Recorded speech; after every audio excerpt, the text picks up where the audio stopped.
Жамбыл облысы Тараз қаласы номер 39 мектеп гимназиясының математика пәнінің мұғалімі Турегелдиева Гаухар Абсамат қызы.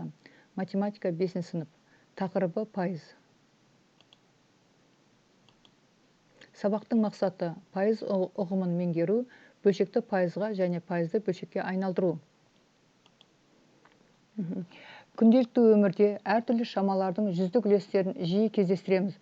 Оны мысалы ұзындықты өлшеу барысы нәтижені ірі өлшемдер арқылы өрнектегенде қолданамыз.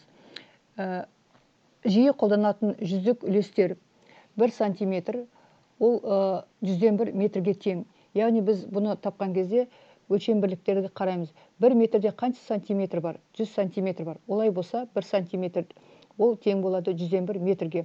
Тура сол сияқты 1 дециметрде 100 миллиметр бар. Олай болса 1 миллиметр ол тең болады 100-1 дециметрге. 1 ар 100-1 гектарға тең. 1 метр квадрат ол тең болады 100-1 арға. 1 сантиметр квадрат ол тең болады 100-1 дециметр квадрат. 1 миллиметр квадрат ол тең болады 100-1 сантиметр квадрат. Әртүрлі есептеулерді жүргізу барысында бөлшектердің орнына пайызды қолданған тиімді. 100-1 бөлшегі пайыз деп аталады. Пайыз сөзінің орнына мынау таңбасы қолданылады. Мысалы, 1 пайыз, 10 пайыз, 25 пайыз, 100 пайыз.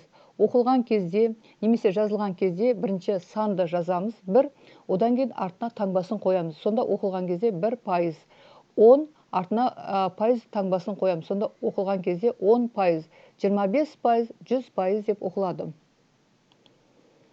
Пайызды қалай санға аударады?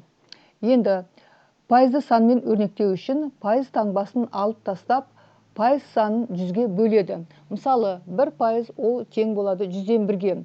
Бұл жерде біз оны ондық бөлшекке айналдырсақ, ол 0,100-1-ге тең болады.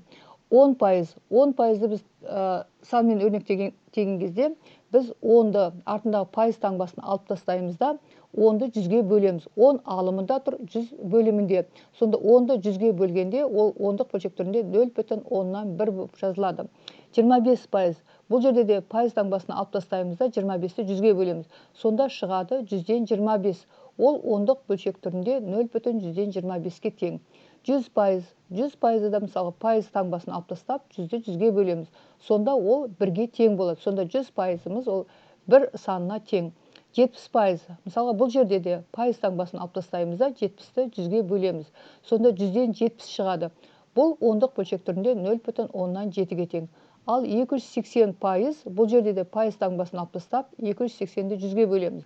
Сонда 280-ді 100-ге бөлген кезде 100-ден 280 бөлшегі шығады. Бұл бұрыс бөлшек. 280-ді 100-ге бөлсек, 2,8 шығады. Бұл жерде 280 пайыз дегеніміз, сонда балалар 2,8-ге тең екен. Санды пайызға қалай айналдырады?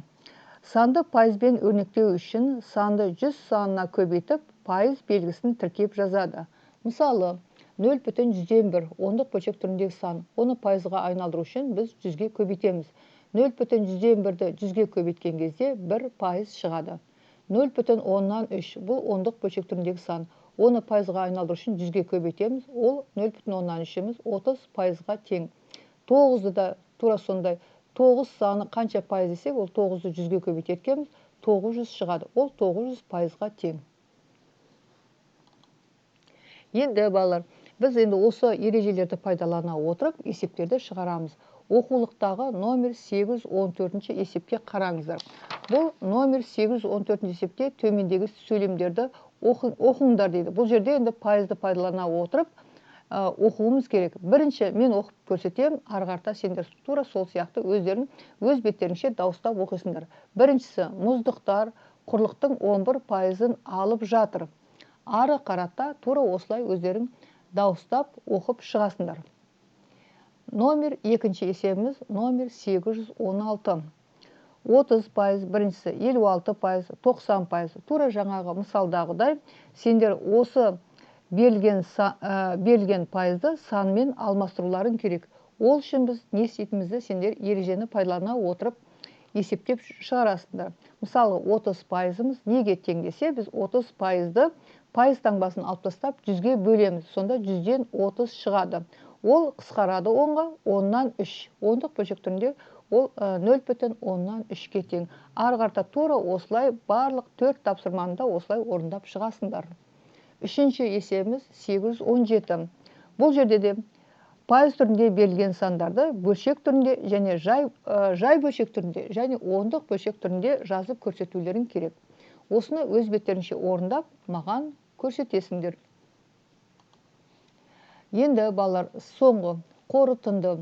Нені білдіңдер бүгінгі сабақ бойынша? Пайыз дегеніміз не? Пайызды қалай санға айналдырады? Сан пайызға қалай айналады? Осы сұрақтарға өздерің сабақтың соңында жауап беруге тырысыңдар. Үйге тапсырма. Ережені жаттау және номер 815 кестені толтырыңдар. Бүгінгі сабағымыз аяқталды. Үйге берілген тапсырманы жақсылап орындап келесіңдер.